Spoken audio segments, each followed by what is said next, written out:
मैं चाहता हूं कि सरकार अगर अपने आप को बदलना चाहती है तो किसानों की बात ना माने, और अगर ये चाहती कि उसकी कुर्सी चली जाए तो ऐसी हठधर्मिता पे अड़ी रहे, क्योंकि देश के जवान जो देश की रक्षा करते हैं, देश की सीमाओं पे जी जान लगा के जुटे हैं, ऐसी आपको कुर्सी से हिलाने में भी अपनी पूरी ताकत लगा देंगे। तेजवीर सिंह अलूना और आप देख रहे हैं इंडियन टीवी न्यूज़। बहुत सारे लोग इकट्ठे हुए हैं, मैं बात करूंगा इनसे कि आज क्या मांग थी और इनकी मुलाकात किससे हुई। किससे मुलाकात हुई सर आपकी? मेरी एसडीएम साहब से हुई। क्या बोला उन्होंने? उन्होंने कुछ बोला नहीं, हमारा जो वो था दे दिया। क्या ज्ञापन था? मांग क्या थी? मांग थी तीनों बिल वापस लेने। ये तीनों बिल मांग की तो बहुत पुरानी मांग हो चुकी है, लेकिन सरकार नहीं सुनती। और क्या क्या मांग दी आपने राणा साहब? जी, 3 कृषि बिल वापस ले सरकार और न्यूनतम समर्थन मूल्य पे गारंटी कानून बनाए। महंगाई, बेरोजगारी, भ्रष्टाचार। गाजियाबाद में ही क्यों ज्ञापन दिया? जी, गाजियाबाद हम सब जगह दे रहे हैं। अभी हम प्रधानमंत्री जी को भेजा होगा। जी, प्रधानमंत्री जी के नाम पे दिया है। इससे पहले हमने उत्तर प्रदेश में बाराबंकी, कुशीनगर। सैनिकों को इकट्ठा होकर 3 मूर्ति मार गया, संसद भवन में जाना चाहिए। जी, जल्द ही हम इस एक तारीख आपको बता देंगे, जुलाई के महीने। हरेंद्र राणा जी जो इंडियन आर्मी से हैं, सभा का घेराव किया जाएगा। कौन सी विधानसभा? लखनऊ। अच्छा, लखनऊ, उत्तर प्रदेश को घेरोगे पहले। मेरे साथ हैं विंग कमांडर, मैम नाम भूल गया, अनुमा आचार्य जी। देश के ऑफिसर्स, रिटायर्ड ऑफिसर्स भी किसान आंदोलन से जुड़े हुए हैं। बच कौन गया?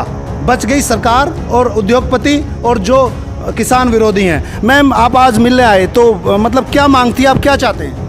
देखिए, जो ज्ञापन है इसमें 2-3 चीज़ें हैं। एक तो किसान कानून वापस करने की बात है, दूसरी चीज़ एमएसपी पर कानून बनाने की बात है, और तीसरी चीज़ जो किसान उस मोर्चे पर, इस मोर्चे पर शहीद हुए हैं, उनके परिवारों के भरण पोषण की बात। आपने एयरफोर्स में सेवाएं दी हैं, आप विंग कमांडर रही हुई हैं, एक क्लास ऑफिसर्स।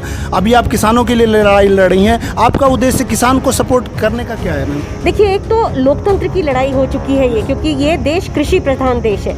और जब मैंने अपने भाइयों को देखा 16 दिसंबर से वहाँ जमे हुए, तो मेरी हिम्मत बढ़ गई। सरकार तो तानाशाही पे उतर आई। उन्होंने एक नोटिफिकेशन जारी कर दिया कि ये जो कोई पेंशन वाला बोलेगा हम उसको ये कर देंगे, पेंशन बंद कर देंगे, वो कर देंगे। उसके बारे में क्या कहना चाहिए? सरकार परमानेंट नहीं है, इस लोकतंत्र ने इसे सरकार आज चुना है, कल नहीं रहेगी। ये बात नोट कीजिए, सरकार और कोई भी इंसान कोई भी पद पे परमानेंट नहीं है। ये मैडम अनुपमा आचार्य विंग कमांडर जी का स्टेटमेंट है और हम सब का स्टेटमेंट है। हमेशा किसी का ना राज चलता है, ना शासन चलता है, ना नाम चलता है। तो किसान की बात, जवान की बात, जो देश का पेट भरता है और जो देश की सीमाओं की रक्षा करता है, आप उसकी बात नहीं सुन रहे हो। पूरे दुनिया में आपकी बदनामी हो चुकी है। मेरे साथ है मिश्रा साहब जो सूबेदार मेजर रहे हैं। आप बताएं सर। हमने इसके लिए तो तीनों कृषि कानून के लिए पहले भी ज्ञापन दे चुके 6 महीने से आप बॉर्डर पे बैठे हैं, संघर्षशील हैं। इतनी निर्दयी सरकार देखी आज तक? कभी भी नहीं देखा, और हम इसलिए संघर्ष। देशद्रोही का ठप्पा लग गया नहीं आप पे? हमारे पे कभी भी नहीं लगेगा। सरकार की क्या है? जो सरकार के सपोर्टर हैं वो आपको देशद्रोही कहेंगे। कभी उनके कहने से हो जाता है क्या? वो लाइसेंस बांट रहे हैं क्या? यस, उनके लाइसेंस बांटने से नहीं होगा। हम देश हित, आप आवाज उठाओगे तो आपको ये देशद्रोही का ठप्पा लगा देंगे। तो कर रहे हैं, और आज हम देश के लिए और जनता के लिए, दोनों के लिए। आप बताएं सर। देखिए, बता रहे हैं कि ये तीनों काला कानून को लेकर के आज एडीएम गाजियाबाद को हमने ज्ञापन सौंपा। और भी जिलों में देंगे? देखिए, लगातार चल रहा है। हम तो लगातार कुशीनगर से देते आ रहे हैं।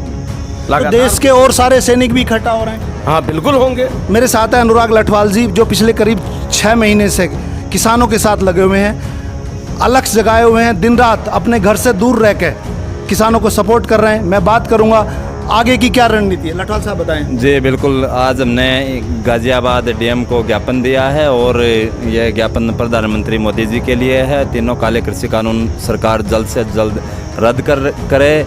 अगर सरकार ये तीनों बिल रद्द नहीं करती है और एमएसपी के ऊपर कानून नहीं बनाती है, ये तानाशाही चला रही है, आप लोगों की आवाज़ दबा रही है सबकी। क्या जी, लोकतंत्र के अंदर आवाज़ बिल्कुल नहीं दबाई जा सकती। सरकार को हम बताना चाहते हैं, वो 4 लाख ट्रैक्टर तेल डाल के अभी भी खड़े हुए हैं। दिल्ली की तरफ उनका मुंह है और 25 लाख किसान। डीओपीटी ने एक ऑर्डर भी निकाल दिया है जी हमारी आवाज़ दबाने के लिए। जी, कोई फर्क नहीं पड़ने वाला। ये सरकार, हम बता दें सरकार को, सरकार के अंदर बैठे नेता कान खोल के सुन लो। आप परमानेंट नहीं हो, बदलाव सरकार जनता अपने आप कर देगी। अगर आप जनता द्वारा किए गए वादों पर खरा नहीं उतरते। जितने जोश से सैनिक देश की रक्षा करता है, अपनी जान देता है, उसी जोश से ये लोग अभी किसानों को सपोर्ट कर रहे हैं। क्यों कर रहे हैं? क्योंकि ये किसान पुत्र हैं। और उन्होंने ये भी कह दिया कि कुर्सी या सरकार हमेशा नहीं रहती, बदल जाती है। तो मैं चाहता हूँ कि सरकार अगर अपने आप को बदलना चाहती है